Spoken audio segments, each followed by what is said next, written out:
Mega DSC 2025 పైన statement ఇచ్చేదానికి మీరు అనుమతించినందుకు నా హృదయపూర్వక ధన్యవాదాలు అధ్యక్ష. అధ్యక్ష, ఈరోజు ఈ స్టేట్మెంట్ ప్రతిపక్ష పార్టీకి సమాధానం కాదు అధ్యక్ష.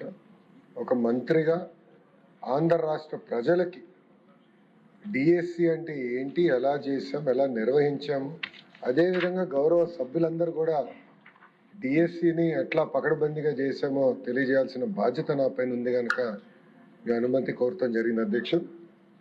అధ్యక్ష, గౌరవ సభ్యులందరూ కూడా కోరేది వాళ్ళ టేబుల్ పైన ప్రత్యేకంగా డిఎస్సి గురించి ఒక పుస్తకం వేసి గౌరవ సభ్యులందరూ కూడా అందిస్తాం జరిగింది అధ్యక్ష. అంటే డిఎస్సిలో ఎలా ప్రాసెస్ పాటించాము, అంతేకాకుండా డిఎస్సి పైన ఎలా రాబోయే రోజుల్లో కూడా ఎలా ముందరికి తీసుకెళ్ళబోతున్నాము, దాంతోపాటు ప్రత్యేకంగా మెగా డిఎస్సి పైన ఉన్న మిత్స్ ఏంటి, ఫ్యాక్ట్స్ కూడా వివరిస్తాం జరిగింది అధ్యక్ష. అంతేకాకుండా స్పోర్ట్స్ కోటా గురించి కూడా డీటెయిల్డ్గా సమాధానం ఇస్తాం జరిగింది అధ్యక్ష. అంతేకాకుండా ఎఫ్ఏక్యూస్ కూడా, ఎందుకంటే గౌరవ సభ్యులు కూడా డిఎస్సి గురించి ఒక డీటెయిల్డ్గా అర్థం చేసుకోవాల్సిన అవసరం ఉంది అధ్యక్ష. అందుకే ఈ పుస్తకం కూడా రూపొందించి మీ అనుమతితో, చైర్ అనుమతితో గౌరవ సభ్యులందరూ కూడా ఇస్తాం జరిగింది అధ్యక్ష. అధ్యక్ష, డిఎస్సి అనేది ఒక బాధ్యతగా ప్రజాప్రభుత్వం తీసుకుంది అధ్యక్ష. ఎందుకంటే 2024 ఎన్నికల ముందల Telugu Desam party, Janasena party, Bharatiya Janata party 3 పార్టీలు కలిసికట్టుగా ప్రజలకి హామీ ఇస్తాం జరిగింది. ప్రతి ఏటా డిఎస్సి చేస్తాం, మొదటిది మెగా డిఎస్సి చేస్తామని ఆనాడు హామీ ఇస్తాం జరిగింది అధ్యక్ష. దాంట్లో భాగంగా అధ్యక్ష ఒకసారి మనం చూస్తే 2025 డిఎస్సి 16,347 పోస్టులతో మనం డిఎస్సి చేస్తాం జరిగింది అధ్యక్ష. దాంట్లో సుమారుగా 3,36,300 మంది అభ్యర్థులు దీనికి అప్లై చేస్తాం జరిగింది అధ్యక్ష. అధ్యక్ష, ఈ మొత్తం ప్రక్రియ కూడా 148 రోజుల్లో పూర్తి చేస్తాం జరిగింది అధ్యక్ష. ఇది బ్రీఫ్గా డిఎస్సి గురించి అధ్యక్ష. డీటెయిల్స్కి వెళ్ళే ముందర అధ్యక్ష ఒకసారి కానీ మనం గౌరవ సభ్యులందరూ విషయం గమనించాలి అధ్యక్ష. ప్రభుత్వ పాఠశాలలో, ప్రభుత్వ సిస్టంలో మనం ఒకసారి చూస్తే తెలుగుదేశం పార్టీ ఆవిర్భావం నుంచి అనేక సంస్కరణ తీసుకొచ్చాం అధ్యక్ష. అన్నగారి నాయకత్వంలో 1983లోనే మధ్యాహ్న భోజనం పథకం మనం తీసుకొచ్చాం అధ్యక్ష. అంతేకాకుండా ఈరోజు పొద్దున గౌరవ సభ్యులందరూ కూడా మాట్లాడారు, అయ్యన పాత్రుడు గారు కూడా చెప్పారు అధ్యక్ష. బీసీ సోదరుల కోసం ప్రత్యేక రెసిడెన్షియల్ స్కూల్స్ కానివ్వండి, అటు ఎస్సీ సోదరులకి ప్రత్యేక రెసిడెన్షియల్ స్కూల్స్ కానివ్వండి ఏర్పాటు చేసింది అన్న ఎన్టీఆర్ అధ్యక్ష. అంతేకాకుండా మహిళల కోసం ప్రత్యేకంగా తిరుపతిలో పద్మావతి విశ్వవిద్యాలయాన్ని కూడా ఏర్పాటు చేస్తాం జరిగింది అధ్యక్ష. దాని తర్వాత అధ్యక్ష గౌరవ ముఖ్యమంత్రి చంద్రబాబు నాయుడు గారు ప్రత్యేకంగా ప్రభుత్వ పాఠశాలను బలోపేతం చేయాలంటే తప్పనిసరిగా మనము టీచర్ రిక్రూట్మెంట్ చేయాలి. టీచర్ నియామకం కానివ్వండి, టీచర్ ట్రాన్స్ఫర్ కానివ్వండి కేవలం జెడ్పీ, గతంలో జెడ్పీ చైర్మన్ చేతుల్లో ఉండేది అధ్యక్ష. సో జెడ్పీ చైర్మన్ సింపుల్గా ఏం రాస్తే ట్రాన్స్ఫర్ అలా జరిగేది అధ్యక్ష. ఇట్లా ఉండకూడదు, పారదర్శకంగా ఉండాలని గౌరవ ముఖ్యమంత్రి గారు పంచాయతీరాజ్ వ్యవస్థలో ఉన్న టీచర్లందరినీ గవర్నమెంట్ సిస్టంలోకి తీసుకొచ్చి ఎప్పుడు లేని విధంగా పకడ్బందీగా చేస్తాం జరిగింది అధ్యక్ష. అంతేకాకుండా ప్రత్యేకంగా మహిళలకి 33% రిజర్వేషన్ డిఎస్సిలో తీసుకొచ్చిన ఘనత తెలుగుదేశం పార్టీ అధ్యక్ష. కౌన్సిలింగ్ విధానం తీసుకొచ్చే అధ్యక్ష మీరు చూస్తే టీచర్ ట్రాన్స్ఫర్స్ కూడా ఆనాడు పారదర్శకంగా మనం చేసాం అధ్యక్ష. దాంట్లో పాటు అధ్యక్ష మీరు చూస్తే 94 నుంచి డిఎస్సి విధానం తీసుకొచ్చాం. అప్పటి నుంచి 2019 వరకు మీరు చూస్తే అధ్యక్ష ఒక తెలుగుదేశం పార్టీ హయాంలోనే 1,80,000 మంది టీచర్ని నియామకం చేసాం అధ్యక్ష. అది ప్రభుత్వ పాఠశాలల పట్ల మాకున్న చిత్తశుద్ధి అధ్యక్ష.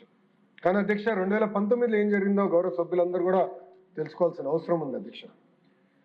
అధ్యక్ష 2019 నుంచి 24 వరకు ఒక్క టీచర్ రిక్రూట్మెంట్ జరగలేదు. అంతేకాకుండా అధ్యక్ష 12 లక్షల మంది పిల్లలు ప్రభుత్వ పాఠశాలలకి దూరమయ్యారు అధ్యక్ష. ఆనాడు పెద్ద పెద్ద మాటలు మాట్లాడారు అధ్యక్ష. డీటెయిల్స్లోకి వెళ్తే 12 లక్షల మంది పిల్లలు ప్రభుత్వ పాఠశాలల నుంచి ప్రైవేట్ పాఠశాలలకు వెళ్ళిపోయారు అధ్యక్ష. అధ్యక్ష, ఉపాధ్యాయులు అనేది మనం అందరం గౌరవించాలి అధ్యక్ష. ఉపాధ్యాయుల్ని ఈరోజు కూటమి ప్రభుత్వం ఒక సింగపూర్కి, ఫిన్లాండ్కి ట్రైనింగ్ పంపిస్తే అధ్యక్ష, గత ప్రభుత్వం ఏం చేసింది అధ్యక్ష? టీచర్ని ఏకంగా వైన్ షాపుల ముందర పెడతాం జరిగింది అధ్యక్ష. టీచర్ ఇది మీడియాలో వచ్చింది, నేషనల్ మీడియాలో వచ్చిన ఆర్టికల్ని నేను ఈరోజు గౌరవ సభ్యులందరికీ చూపిస్తున్నాను అధ్యక్ష. ఆ రోజు మనం అందరం చూసాం వైన్ షాపుల ముందర ఎట్లా ఉపాధ్యాయుల్ని నుంచోబెట్టారు అధ్యక్ష. అంతేకాకుండా అధ్యక్ష, జియో 117 గౌరవ సభ్యులందరూ కూడా తెలుసు, ఎందుకంటే పాదయాత్రలో ఇక్కడ అందరితో నేను కలిసికట్టుగా నడిచిన వాడిని, అందరూ నాతో మమేకమయ్యారు. జియో 117 గురించి చాలా డీటెయిల్గా మేము చర్చించాలి అధ్యక్ష. ఈ జియో 117 వల్ల ప్రభుత్వ పాఠశాలలు చాలా తీవ్రంగా నష్టపోయినాయి అధ్యక్ష. మనం అందరం ఆశ్చర్యపోతాం అధ్యక్ష. మీరు చూస్తే 1 క్లాస్ 1 టీచర్ కేవలం ఒక 3 to 4% పాఠశాలలో ఉండేది అధ్యక్ష. మన ప్రభుత్వ అధికారంలోకి వచ్చిన సమయానికి కేవలం 3 to 4% పాఠశాలలోనే ఉండేది అధ్యక్ష. అధ్యక్ష, ఇక్కడ అనేక సందర్భాల్లో నేను ఏ విషయం మాట్లాడినా నా యువగలం పాదయాత్ర గురించి కూడా నేను మాట్లాడటం జరుగుతుంది అధ్యక్ష. ప్రత్యేక అధ్యక్ష గౌరవ సభ్యులు కూడా ఉన్నారు, కర్నూలు పార్లమెంట్కి చెందిన వాళ్ళు. నాకు ఇప్పుడు కూడా గుర్తుంది అధ్యక్ష, పాదయాత్ర చేసినప్పుడు ప్రత్యేకంగా ఆలూరు కానివ్వండి, ఆదోని కానివ్వండి, మంత్రాలయం మా ప్రాంతంలో చేసినప్పుడు అధ్యక్ష, వందల కొద్ది వాహనాలు బొలేరోలో మహిళలు కింద ఉండేవారు, బల్ల పైన మగవాళ్ళు ఉండి వలసలుగా గుంటూరుకు వచ్చేవారు అధ్యక్ష. అంటే టీచర్లు లేరు, పిల్లల్ని చదువు పంపించిన టీచర్ లేని పరిస్థితి, వాళ్ళు నేర్చుకోలేని పరిస్థితి, దానివల్ల నిరుద్యోగ ఇబ్బంది, చివరికి ఉద్యోగ ఉపాధి అవకాశాలు రాక వలసలుగా వచ్చి గుంటూరులో పనిచేసి 3 నెలలు 4 నెలలు పనిచేసి మళ్ళీ తిరిగి కర్నూలుకి వచ్చారు అధ్యక్ష. అది నేను కల్లారా చూశాను అధ్యక్ష. ఆనాడు నేను నిర్ణయించుకున్నాను అధ్యక్ష, మెగా డిఎస్సి ఏర్పాటు చేయాలి, ప్రత్యేకంగా కర్నూలు జిల్లాకి, కర్నూలు పార్లమెంట్కి అవసరమైన టీచర్ని కేటాయించాలని ఆనాడు నిర్ణయించాను అధ్యక్ష. గర్వంగా చెప్తున్నాను, సుమారుగా 10% మంది రిక్రూట్ అయిన టీచర్లు ఒక కర్నూలు జిల్లాకే వచ్చాం అధ్యక్ష. 10% వెళ్ళారు అధ్యక్ష. అయినా ఇంకా సరిపోదు అధ్యక్ష. నెక్స్ట్ రౌండ్లో కూడా ఇప్పుడు జరుగుతున్న డిఎస్సి నియామకంలో కూడా చేస్తున్నాం అధ్యక్ష. సో మెగా డిఎస్సి అన్న ఆలోచన కర్నూలు జిల్లాలో ప్రత్యేకంగా నేను పాదయాత్ర చేసినప్పుడు నాకు వచ్చింది అధ్యక్ష. అధ్యక్ష, ఇక్కడ చూస్తే అధ్యక్ష, రిక్రూట్మెంట్కి వచ్చేగల 16,347 టీచర్ పోస్టులు మనం రిక్రూట్ చేసాం అధ్యక్ష. దీనికి మీరు చూస్తే 3,36,300 క్యాండిడేట్స్, 5,77,675 పోస్టులకి వాళ్ళు అప్లై చేస్తాం జరిగింది అధ్యక్ష. గౌరవ సభ్యులు గమనించాల్సిన విషయం, 154 ఎగ్జామినేషన్ సెంటర్స్ ఏర్పాటు చేశాం. ఆ డీటెయిల్స్ కూడా వస్తాను అధ్యక్ష. దాంట్లో 19 అవుట్ ఆఫ్ స్టేట్ సెంటర్స్లో కూడా ఏర్పాటు చేస్తాం జరిగింది అధ్యక్ష. 42,000 ప్రశ్నలు, క్వశ్చన్ బ్యాంక్ 42,000 క్వశ్చన్స్ తయారు చేశాం అధ్యక్ష 13 సబ్జెక్ట్స్కి. అంతేకాకుండా అధ్యక్ష, మీరు చూస్తే ఈ ప్రక్రియ మొత్తం పూర్తి చేసి 148 రోజుల్లో పూర్తి చేసి 15,941 మంది టీచర్లకి ఒక పెద్ద కార్యక్రమం పెట్టి గౌరవ ముఖ్యమంత్రి గారి నాయకత్వంలో వాళ్ళకి ఆర్డర్స్ ఇచ్చిన ఘనత ఒక కూటమి ప్రభుత్వానికి అధ్యక్ష. టెస్ట్ చూస్తే అధ్యక్ష 24 రోజుల్లో 89 టెస్ట్ సెషన్స్ నిర్వహించాం అధ్యక్ష. అధ్యక్ష, మాకు అనేక క్వైరీస్ కూడా వచ్చినాయి అధ్యక్ష. ఎందుకంటే మేము ఒక రిడ్రెసల్ మెకానిజం కూడా ఏర్పాటు చేసుకుని ప్రత్యేకంగా టెట్ పైన కానీ డిఎస్సి పైన కానీ అభ్యర్థులకి ఏమైనా ప్రశ్నలు ఉంటే దానికి సమాధానం చెప్పేదానికి ప్రత్యేకంగా ఒక సెల్ ఏర్పాటు చేసి సుమారుగా 33,830 ప్రశ్నకు సమాధానం చెప్పాం అధ్యక్ష. అది క్వైరీస్, గ్రీవెన్సెస్ 11,135 గ్రీవెన్సెస్ వస్తే అది వేరియస్ లెవెల్లో మేము రివ్యూ చేసి అది డిస్పోజ్ చేస్తాం కూడా జరిగింది అధ్యక్ష. అంతేకాకుండా అధ్యక్ష, ఈరోజు ప్రజాప్రభుత్వంలో ప్రజలకి స్వేచ్ఛ ఉంది, ఎవరికైనా సిస్టమ్ని ప్రశ్నించే హక్కు ఉంది. అందుకే మీరు చూస్తే కొంతమందికి భిన్న అభిప్రాయాలు ఉండొచ్చు, అందరూ ఏకాభిప్రాయంగా వస్తారని నేను అన్నాను.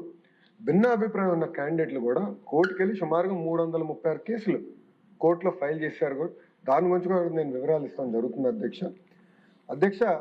మీరు ఒక్కసారి చూస్తే అధ్యక్ష 148 రోజుల్లో 12 స్టెప్స్ ప్రజాప్రభుత్వం చేసింది అధ్యక్ష. మొదటిది టెట్ నోటిఫికేషన్, టెట్ నిర్వహిస్తాం. దాని తర్వాత DSC notification district management wise అది అమలు చేస్తాం. దాని తర్వాత వెబ్ బేస్డ్ ఆన్లైన్ అప్లికేషన్ తీసుకొస్తాం, క్వశ్చన్ పేపర్ సెట్టింగ్. దాని తర్వాత టీసీఎస్ అయాన్, దాని గురించి చాలా డీటెయిల్గా ఎక్స్ప్లెయిన్ చేస్తే, టీసీఎస్ అయాన్ ఒక secure testing platform, computer based testing platform, దాన్ని వినియోగిస్తాం. దాని తర్వాత ఎగ్జామినేషన్స్ ఏర్పాటు చేస్తాం.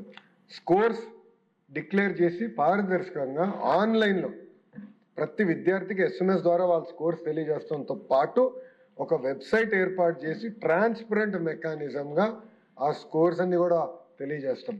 దాని తర్వాత జోన్ ఆఫ్ కన్సిడరేషన్లో ఎవరున్నారో వాళ్ళని పిలిచి సర్టిఫికేట్ వెరిఫికేషన్ కూడా పకడ్బందీగా డిస్ట్రిక్ట్ యాజ్ యూనిట్గా చేస్తాం. 9వ పాయింట్ అధ్యక్ష, very important point, vertical horizontal reservation అధ్యక్ష. అధ్యక్ష, గతంలో డిఎస్సీలు ఎందుకు నిలబడలేదంటే కోర్టు చాలా స్పష్టంగా వర్టికల్ అండ్ హారిజాంటల్ రిజర్వేషన్ చెయ్యాలి అని చాలా స్పష్టంగా చెప్పింది. దానికి తగిన జడ్జిమెంట్లు కూడా ఉన్నాయి. ఫస్ట్ టైం అధ్యక్ష, నాకు తెలిసినంత వరకు భారతదేశ చరిత్రలో వర్టికల్ హారిజాంటల్ రిజర్వేషన్స్ డిఎస్సిలో నిర్వహించిన ఏకైక ప్రభుత్వం ఎన్డీఏ ప్రభుత్వం అధ్యక్ష. పకడ్బందీగా నిర్వహించింది. 10th point grievance redressal mechanism ఎలా ఏర్పాటు చేసాం గౌరవ సభ్యులు కూడా చెప్తా. మళ్ళీ ఫైనల్ సెలక్షన్స్ అపాయింట్మెంట్స్ ఎలా జరిగింది, లాస్ట్ వచ్చి గల కోర్ట్ కేసెస్, పెండింగ్ కేసెస్ ఎన్ని ఉన్నాయి, ఎన్ని క్లియర్ అయింది కూడా గౌరవ సభ్యులకు నేను తెలియజేస్తాం జరుగుతుంది అధ్యక్ష. అధ్యక్ష, మీరు చూస్తే టెట్ నోటిఫికేషన్కి వచ్చేగల అధ్యక్ష, ఇది చాలా స్పష్టంగా national council for teacher education guidelines ఇచ్చింది అధ్యక్ష. గైడ్ లైన్స్లో compulsory TET qualified teacher qualification ఉండాలి టీచర్స్కి, బోత్ ప్రభుత్వ పాఠశాలలో ప్రైవేట్ పాఠశాలలో కూడా ఉండాలని చాలా స్పష్టంగా చెప్పారు కనుక టెట్ మ్యాండేటరీ చేసి 20% టెట్ మార్క్స్కి వెయిటేజ్ ప్రజాప్రభుత్వం అందిస్తాం జరిగింది అధ్యక్ష. అధ్యక్ష, ఒక టెట్కే మీరు చూస్తే అధ్యక్ష 3,68,661 మంది అప్లై చేస్తే క్వాలిఫై అయింది 1,87,256 మంది క్వాలిఫై కూడా అవుతాం జరిగింది అధ్యక్ష. టెట్ కూడా మొత్తం పారదర్శకంగా టీసీఎస్ అయాన్ ద్వారా నిర్వహిస్తాం జరిగింది అధ్యక్ష. అంతేకాదు అధ్యక్ష, ఇప్పుడు కూడా ఈ డిఎస్సి కూడా ఈ సంవత్సరం చేయబోయే డిఎస్సి కూడా టెట్ పూర్తి చేసాం అధ్యక్ష. టీసీఎస్ అయాన్ ద్వారా టెట్ పూర్తి చేసాం, పారదర్శకంగా చేసాం అధ్యక్ష. ఎక్కడ ఎలాంటి టెక్నికల్ ప్రాబ్లం లేకుండా, ఎక్కడ ఎలాంటి లోటుపాటు లేకుండా పకడ్బందీగా టెట్ నోటిఫికేషన్ మనం నిర్వహిస్తాం జరిగింది అధ్యక్ష. అధ్యక్ష, ఇక్కడ చూస్తే టెట్ అయిన తర్వాత అధ్యక్ష ప్రత్యేకంగా డిఎస్సి నోటిఫికేషన్ అధ్యక్ష. గౌరవ సభ్యులు ఇక్కడ కొంచెం డీటెయిల్స్లోకి వెళ్ళాల్సిన అవసరం ఉంది అధ్యక్ష. గౌరవ సభ్యులు గమనించాల్సిన విషయం ఏంటంటే, మన ఎస్సీ సోదరులది వర్గీకరణ ఇష్యూ వచ్చినప్పుడు ఫస్ట్ ఆ ప్రక్రియ పూర్తి చేసి జిఏడి ద్వారా ఆర్డర్ వచ్చిన తర్వాత ఆ ఉపకులాల్ని గ్రూప్స్లోకి సెట్ చేసడానికి ఫస్ట్ ప్రక్రియ మేము చేసాం అధ్యక్ష. దాని తర్వాత స్పోర్ట్స్ని పెద్ద ఎత్తున, స్పోర్ట్స్ పర్సన్స్ పెద్ద ఎత్తున ప్రోత్సహించాలనేది ప్రజాప్రభుత్వ నిర్ణయం.